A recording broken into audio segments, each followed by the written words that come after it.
500 సంవత్సరాల కిందట ఆయన చేసిన కార్యక్రమాలు ఈ పొద్దున ప్రజల్లో కానీ మొన్న పరిపాలించిన వాళ్ళు వాళ్ళు ప్రజలు గుర్తుపెట్టుకునే కార్యక్రమాలు ఒకటి చేయలేదు. కాబట్టి వీళ్ళందరికీ గుణపాఠాలు చెప్పేటువంటి చరిత్ర ఆయన. టైం మేనేజ్మెంట్ అనేది కృష్ణదేవరాయల గురించి తెలుసుకోవాలి. అంత బిజీగా ఉండి అన్ని యుద్ధాలు చేసి చక్రవర్తులను మహాకవులందరినీ పోషించి లిటరల్గా ఆయనే ఒక పెద్ద కవి అనిపించుకొని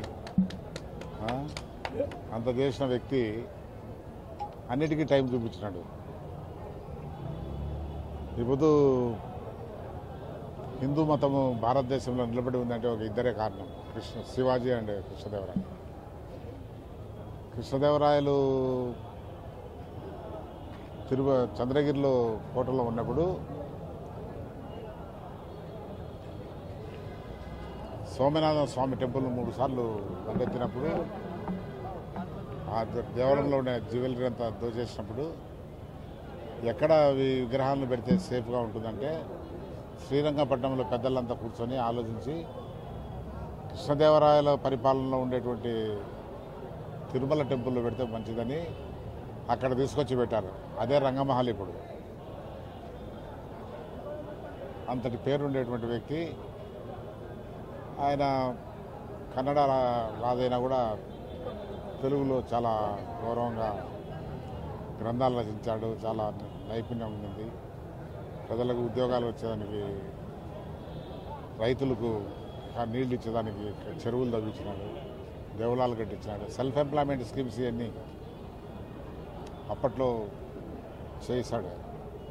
అంటే ఇప్పుడుండే పాలక వర్గాల అందరికీ ఆయన ఆదర్శప్రాయం. ఆయన గిన ఫాలో అయితే గిన ప్రజలు చాలా సంతోషంగా ఉంటారు. శ్రీకృష్ణదేవరాయలు 533వ వర్ధంతి సందర్భంగా కడప నగరంలో బల్జ సంఘీయ సోదరులందరూ కూడా ఆయనకు నివాళులు అర్పించాలి, ఆయన చేసిన ఘనకార్యాలన్నీ కూడా నెమరు వేసుకోవాలనే ఉద్దేశంతో ఈ కార్యక్రమాన్ని ఏర్పాటు చేయడం. అయితే ఆశ్చర్యకరంగా ఏముందంటే కొంతమంది కొత్తగా 5 సంవత్సరాలు ఎప్పుడు పట్టించుకోని వాళ్ళు కూడా ఈ దినం శ్రీకృష్ణదేవరాయల సెంటర్లో విగ్రహాన్ని ఏర్పాటు చేయడానికి రాత్రులు ఫోన్లు చేసి ప్రయత్నం చేయడం చాలా దురదృష్టకరం. అయితే శ్రీకృష్ణదేవరాయలు కూడా ఆత్మ కూడా శోభిస్తుంది. ఎందుకంటే అధికారులు కష్టపడ్డారు, కమిషనర్ గారు కష్టపడ్డారు. వాళ్ళతో ఓపెన్ చేపిస్తే మేమందరం కూడా హర్షించేవాళ్ళం. ఏ దినం కూడా ఒక పూలదండ వేయని, ఏ దినం కూడా వాళ్ళ నోటితో ఉచ్చరించని శ్రీకృష్ణదేవరాయల విగ్రహాన్ని ఓపెన్ చేయడం అనేది ఇది బలిజలకే అవమానకరం. ఎందుకంటే ఎవరైనా బలిజల మీద ప్రేమ చూపించే వాళ్ళను అందరూ కూడా ఆదరించాలి. ఈ దినం మాలోనే కొంతమంది ఈ కార్యక్రమం పాపం సీను చేస్తూ ఉంటే దానికి రకరకాలుగా వైసీపీ ఎవరండి, వైసీపీలో ఎవరన్నా ఉండారా? మీకు ఉంటే మీకు ఏమన్నా ఉందా? మనం ఒక సంఘం తరఫున ఒక కార్యక్రమం ఏర్పాటు చేయాలా, మన పూర్వీకులకు మనం స్మరించుకోవాలని చెప్పి ఒక మంచి ఉద్దేశంతో చేస్తే దాన్ని ఎన్నెన్నో రకరకాలుగా చేయడము ఇది చాలా దురదృష్టకరం. ఇప్పటికైనా మా సంఘీయులందరూ కూడా తెలుసుకోవాలి, మీలో మార్పు రావాలి. మీరు బానిస బతుకు వద్దు. మనకు శ్రీకృష్ణదేవరాయలు ఏ విధంగా పరిపాలించి ఏ విధంగా ఆయన చక్రవర్తిగా పేరొందిన ఆ విధంగా మనం కూడా ఆయన అలవాట్లు మనకు రావాలని చెప్పి కోరుకుంటున్నాం. అదేవిధంగా ఈ దినం మనం ఎన్ని విధాల ఈ వైసీపీ ప్రభుత్వంతో నాశనం అయిపోయాం. మన బిడ్డలకు 5% ఈడబ్ల్యూఎస్ లేదు, అదేవిధంగా లోన్లు లేవు, అదేవిధంగా ఇండస్ట్రీస్కు లేదు, ఉద్యోగాలు లేవు, ఏమీ లేకుండా అన్యాయం చేస్తా అంటే వాళ్ళ చుట్టూ మీరు తిరుగుతారంటే ఇది అవమానకరం. మీలో మార్పు రావాలని శ్రీకృష్ణదేవరాయలు గారిని ప్రార్థిస్తున్నా. సాహితీ సమరాంగణ సార్వభౌముడు మూరు రాయర గండడు శ్రీకృష్ణదేవరాయలు గారి 533వ జయంతిని ఈరోజు కడపలో నేగనాం ఖాన్ కళాక్షేత్రంలో బలిజ సంఘీయులంతా కూడా చాలా ఘనంగా నిర్వహించుకోవడం జరుగుతుంది. వారికి పాలాభిషేకం అయితేనేమి, పూలాభిషేకం అయితేనేమి చేస్తూ ఈరోజు బలిజలు ఒక పండుగ వాతావరణంలో ఈ కార్యక్రమాన్ని జరుపుకుంటున్నారు. మరి శ్రీకృష్ణదేవరాయల గురించి చెప్పాలంటే మరి వారు సాహిత్య సేవలో అగ్రగణ్యులు.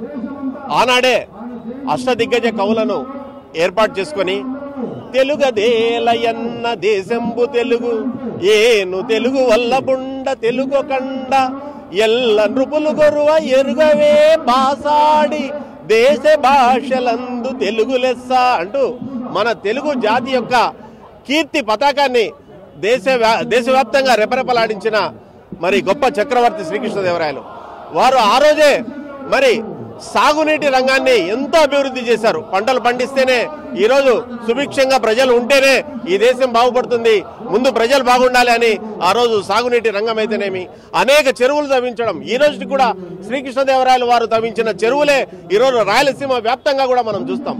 అదేవిధంగా వారు దేవాలయాల అభివృద్ధికి పరమత సహనం ఉండేది. మసీదులను కూడా ఈరోజు అభివృద్ధి చేసిన ఘనత శ్రీకృష్ణదేవరాయల వారికి దక్కుతుంది. కాబట్టి ఈనాటి పాలకులు కూడా వారిని ఆదర్శంగా తీసుకుని ముందుకు పోవాలని ఈ సందర్భంగా తెలియజేస్తున్నాం. నీలి శ్రీనివాసరావు. మరిన్ని వీడియోస్ కోసం ఛానల్ ని సబ్స్క్రైబ్ చేయండి, లేటెస్ట్ అప్డేట్స్ కోసం వాట్సాప్ ఛానల్ ని ఫాలో చేయండి అండ్ లింక్ డిస్క్రిప్షన్ లో ఉంది.